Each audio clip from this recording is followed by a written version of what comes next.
Nadine Heredia era la que nombraba a jefes de bancada, nombraba a los presidentes de comisión, nombraba al presidente del Congreso, nombraba y destituía a los ministros de Estado, a viceministros, a directores de entidades estatales, a embajadores. Yo en el libro de la Gran Usurpación hablo de una serie de anécdotas que me constan, no que me contaron, cómo empieza a nombrar a la gente muy allegada a ella, pero no por meritocracia, sino porque mañana más tarde les iba a servir a esos propósitos oscuros que eran enriquecimiento ilícito. Vamos a lanzar esa parte de Juez Barata porque es importante definir el personaje, ¿no? Vamos a escuchar. Fueron 3 o 4 entregas. Ella me llamaba, me preguntaba cuándo iba a llegar el recurso. Yo le decía de acuerdo a las circunstancias, una semana o algunos días.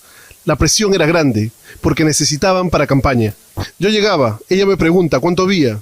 Nunca siquiera se contaba. Solo el dinero que yo lo llevaba en un bolso, ella lo ponía en otro bolso y me entregaba el mío.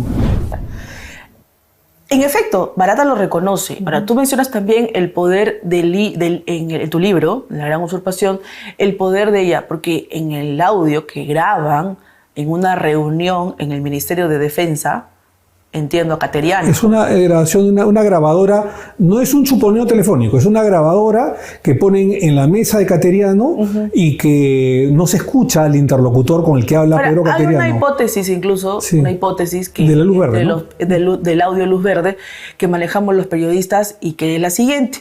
La que en su momento era jefa de prensa de Cateriano era una persona que era muy poco capaz de entender cosas que su jefe le decía.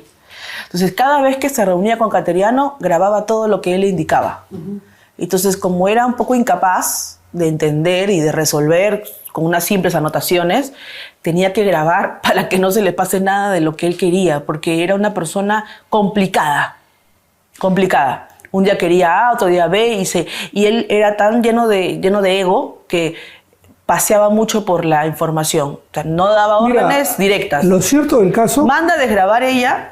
Manda a desgrabar a un empleado y ahí es donde este empleado que había trabajado en Panorama, que era un asesor de prensa, un secretario de prensa, queriendo volver a Panorama o queriendo hacer algún tipo de vínculo, entregue el audio. Mira, lo cierto del caso, a mí no me cabe la menor duda, no tengo la prueba exacta, ¿no?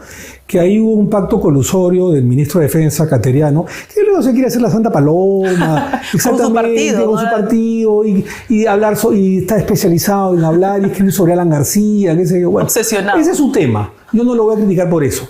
Pero lo cierto del caso es que un día domingo yo recibo una llamada de Nadine Heredia, porque yo nunca he sido vocero oficial del partido, pero era una de las personas que creo yo mejor hablaba, mejor oratoria y base jurídica tenía para que defienda al ministro de Defensa en ese momento, Pedro Cateriano.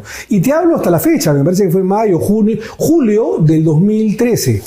Y yo le pregunto, ¿qué cosa es lo que ha sucedido? Va a salir un audio contra Cateriano y tú tienes que decir esto. Y yo me niego, hay una discusión con ella, porque le digo, esto es indefendible. Lo que tiene que hacer Cateriano es decir con quién estaba hablando. Tal cual. Y hasta el día de hoy, Claudia, no ha declarado Cateriano ha ocultado con quién estuvo hablando sobre la luz verde de Nadine Heredia. ¿Qué es la prueba del delito de usurpación de funciones? No, la prueba del delito de usurpación de funciones de Nadine y de decir qué cosa se negociaba. Porque Cateriano salió con la historia de decir, no, lo que pasa es que no encontré al presidente de la República y cuando no encontraba al presidente tenía que llamar a Nadine. Mentira. Esto era un negociado probablemente de armas, probablemente de pertrechos en el Ministerio de Defensa. Porque si tú no tienes nada que esconder, tú dices, bueno, conversé con fulano de tal. Pero él nunca, hasta el día de hoy, dijo con quién conversó. Pero además tengo que decir algo más. Porque se sabría qué negocio. ¿Sabes lo que hizo Cateriano? Y yo lo enfrenté en el Congreso de la República, siendo todavía la bancada nacionalista. Dijo de que ese audio estaba manipulado.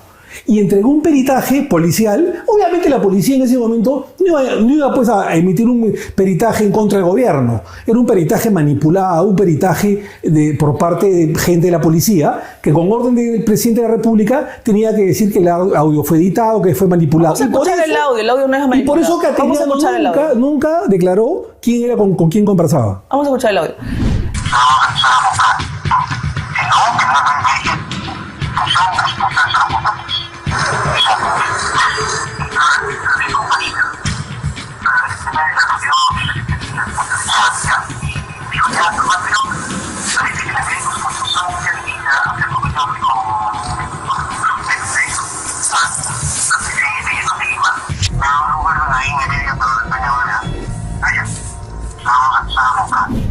El audio nunca fue manipulado, el audio nunca fue una IA, ni inteligencia artificial, porque en esa época no existía, no había. hace 15 años. Ok,